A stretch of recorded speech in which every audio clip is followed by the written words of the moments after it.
This is Newcap News with Hannah Tita. Good evening and thank you for joining us. A 24-year-old man is dead after being struck by a vehicle early yesterday morning. Meadow Lake RCMP responded to a call of a pedestrian who had allegedly been struck on the Machinib Road about 20 kilometers east of Meadow Lake. The vehicle did not remain at the scene. An autopsy is scheduled to take place this week. Anyone with information is asked to call the Meadow Lake RCMP or Crime Stoppers.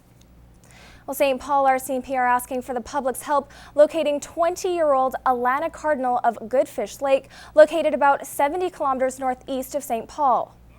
She was last seen at a residence in Goodfish Lake last Saturday. Cardinal is described as an Aboriginal girl with long dark brown hair and brown eyes. She is usually seen with dark rimmed glasses on. Cardinal is about 5'8", weighing approximately 180 pounds. Anyone with information on her whereabouts is asked to contact the St. Paul RCMP at 780-645-888.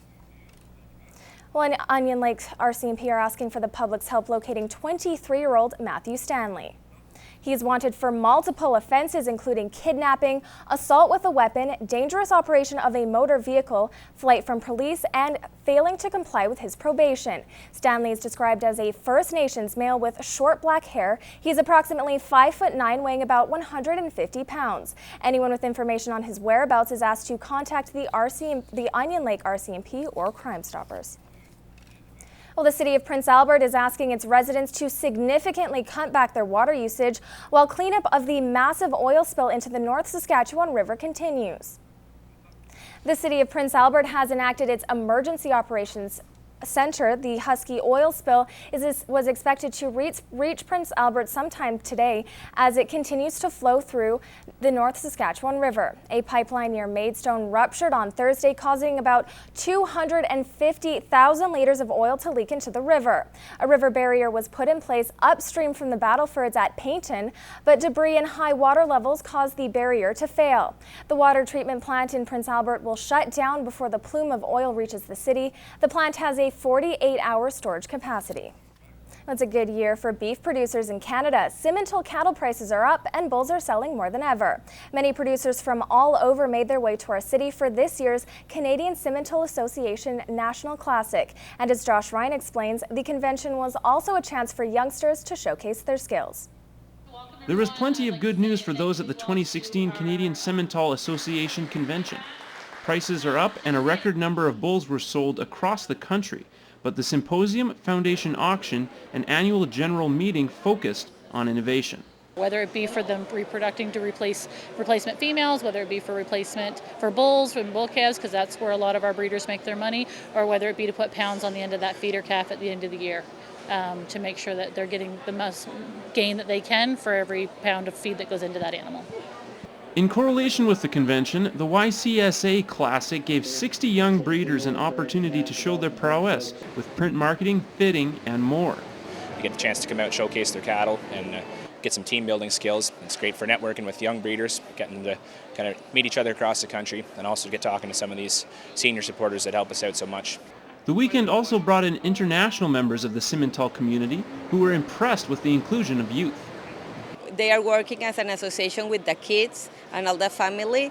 I'm taking that. We want to do that in Mexico. That youth movement is something Fisher says remains in the forefront for many CSA members across Canada. It doesn't matter who you speak to within Simmental, whether it's members, whether it's your board of directors, whether it's our foundation.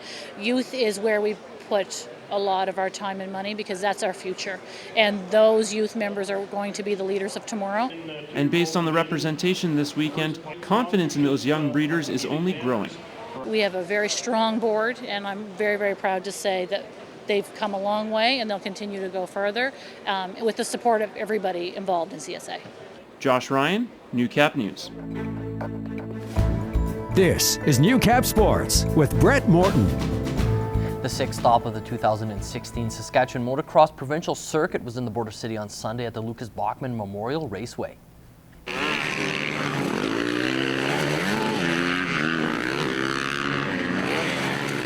Tons of action for motocross enthusiasts at the Lucas Bachman Memorial Raceway to the 7-8-year-old CC event. Lloydminster's own Ethan McKee looking to win the event.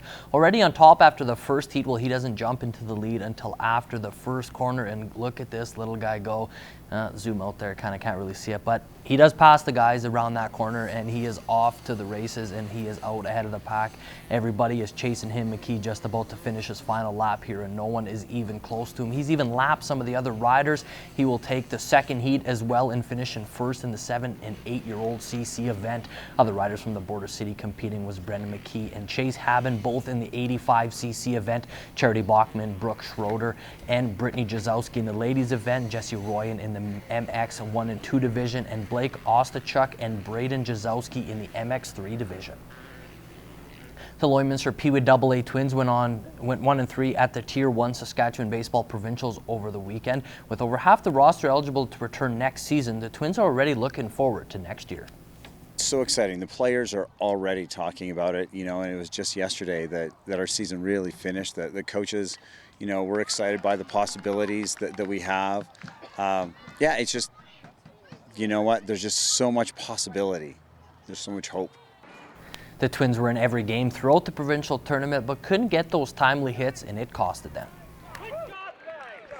Our season is finished on a real positive. We ended up going 21-16 for the season, and we started off our league at 1 and 5, and the kids just grew and grew and grew because 8 of our 12 at that time, 8 of our 11 were rising mosquito players. So base paths are longer, the pitching mound is further away. The players are just a year or two older and bigger, and the game's that much faster, and they just grew so much that and learning to play in pressure situations.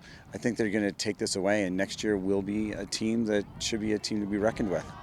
The Prince Albert Royals would go on to defeat the Unity Cardinals in the final and are now off to Westerns. The Toronto Blue Jays wrapped up their 3-game set at home on Sunday versus the Seattle Mariners. The Bluebirds have dropped the first 2 games and were looking to avoid the sweep. Well, J.A. Happ on the hill for the Blue Jays here, and not a good start as he puts the first 2 guys on in the 3rd inning. Nelson Cruz coming off a 2-homer game yesterday. He's going to strike out swinging big out there for Happ, looking for his career-high 13th win of the year. Well, next batter is Dae-Ho Lee, and Happ freezes him with an inside pitch on the corner there, painting the black. The Jays get out of the inning still tied at 0. Well, this guy here wants to see Edwin Encarnacion take the Parrot out for a trot, and sure enough, bottom 4, here comes the Edwing, his 27th homer of the season. A solo shot to give the Blue Jays a 1-0 lead. Well, 2 out, top 9, and Roberto Osuna on to close things out, and he'll get former J. Adam Lind looking for the final out. Osuna Matata, as they would say in Toronto. They win it 2-0. Seattle had just 1 hit the entire game. The Jays open up a 3-game series versus the San Diego Padres starting tomorrow. And some off-diamond news for the Blue Jays here. Drew Storen's short time with the Jays is over. The struggling reliever who was lost out on the closing role in spring training was never able to adjust to his role as the setup man. Storen now finds himself designated for assignment and off the Jays' 40-man roster. I want to thank my family, my friends, the fans, the Reds, the White Sox, and the Mariners for making this kid's dream come true.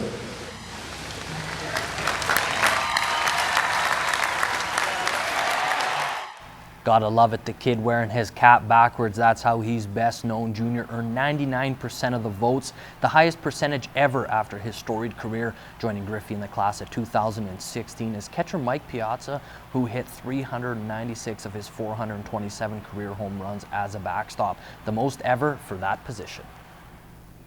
Well, the Lloydminster Vandals' great start to the season is now a distant memory as the club has dropped 4 straight games. On Saturday, the Vandals looked to stop the bleeding as they hosted the St. Albert Stars. Second quarter action here, and the Vandals are ahead 10-0. Stars quarterback Troy Pappas will find Garrett Gruber running the corner, and he comes up with the catch. It's 10-6 after the missed extra point. Well, Pappas, he's going to drop back once again here, and he will find Brendan Simmons, who makes the nice basket catch while diving. The Stars get a 2-point conversion after that one and now lead 14-10. Well, Pappas, he's going to air this one out once again, and this one's deep, and he connects with Terrence Yamasaki rather. And look at this celebration dance in the corner of the screen there, doing, I don't even know what you can call that. Well, the Stars, they have a lot to celebrate in this one as they win 44-10. The Vandals have now lost 5 in a row and are back in action August 6th against against the Calgary Gators. It was the final round of the RBC Canadian Open at the Glen Abbey Golf Club in Oakville, Ontario. Coming into today, Brent Snedeker was in the lead with U.S. Open champ Dustin Johnson and Canadian amateur Jared Dutois tied for second. Well, what a thrill for Dutois here, getting all the love from the Canadian crowd. He had 2 bogeys in the first 6 holes, but birdies 8 here to get back to 7 under. Well, some props there from Brent Snedeker. Well, to the 10th, Dutois trying to be aggressive, 3 strokes back of the lead, but he's going to overcook this one just a touch, and it's into the back bunker. His next shot doesn't quite make it to the green, so Dutois bogeyed that one, falling back to -6. Then on hole 11. This has been such an asset for him all week. A birdie putt to drop back to 7 under. No real charge up the leaderboard, but Dutois finishes in the top 10 at 9 under par. What a performance. Well, Jonathan Vegas, he was 5 strokes back of the leaders heading in, but he shot the lights out today on 17. Fantastic approach. Led to a birdie. He's at 11 under. And then on 18, his second on the par 5. It's another solid shot here. Right on the green, he would 2-putt for birdie, and Vegas entered the clubhouse with the lead at 10 under. Steve Wheatcroft at 11 on 18 here. Needs to get up and down to drop to -12 as well, but he smokes it into the water. Dustin Johnson needs this little eagle chip on 18 to tie Vegas. Line is real good, but it comes up just light. DJ ends up at -11. Snedeker, the last chance to tie Vegas. Tough shot from the bunker. He needs to hole out, but he cannot do it, so Jonathan Vegas comes from all the way back to win his second career PGA title. Here is Newcap weather. Welcome back to the show, folks. Hope you've enjoyed another warm summer day with a little bit of wind here and there. It's going to be the theme for the rest of the week. So we'll take a look right now. This is the past 12 hours on this satellite radar map here. And as you can see, we've avoided most of the cloud cover that's been out west by Grand Prairie and the border on BC. But again, there is going to be some cloud cover coming in over the next couple of days. You can just see a peak here. This low pressure system swinging by has taken a little bit of cloud cover and strong winds with it. Will be clear now for the next 24 hours, but we have a system up here at the top that's starting to creep into fruition. 27 degrees right now in the Battlefords with west-southwest winds of 16 kilometers per hour. You could end up seeing some light thunder showers there, here or there during the AMs when it drops to 13, but it'll bounce back up to 25 tomorrow with largely sunny skies over the course of Monday. And then in the Lakeland area, 25 degrees dropping down to 12 and then bouncing right back up to 26. We got west-south winds there as well right now at 19 kilometers per hour, and then largely west winds overnight and through into the afternoon before a low of 11 on Monday evening. Then in the Midwest, it's 24 degrees here in Lloydminster with westerly winds of 21 kilometers per hour. We also have a small chance of precipitation in the evening as there are some thunderstorm clouds developing, but it's a low one at that amidst a 12-degree low for the evening. Again, largely westerly winds, though switching into the northwest a bit over the course of the early morning, and that'll jump out into the morning again, into the afternoon tomorrow rather, at 10 to 20 kilometers per hour, where you'll see a high of 26. And as we get into our 7-day forecast, we'll also see a 24 on Tuesday before bouncing right up to 26 on Wednesday, 25 on Thursday, then 26 Friday, 27 on Saturday, and then ending the week at 25. So still pretty warm to finish things off. And that's been a look at your 7-day forecast. All right, thank you for that, Josh. Welcome. So a beautiful end to a very nice week up ahead of. Should be another warm week as well. It should. All right, well, we do have time for one more story. This one is about a giant panda cub, and this is at the Toronto Zoo. And this panda is finding a refreshing way to beat the heat this summer. The zoo released this video of Gia Pan Pan playing in a bucket of ice. Temperatures in Toronto are sitting in the mid-30s this weekend. Wow.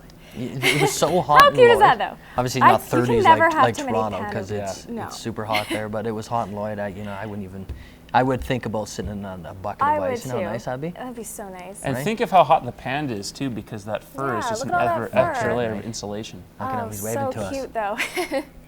I could see Jack Black doing that, by the way. Yes, too. that did remind me I of could Jack really Black. see Jack Black just sitting in a bucket of ice if he was really hot. Well, that's all the time we have for news tonight. Thank you so much for joining us. Good night. Take care.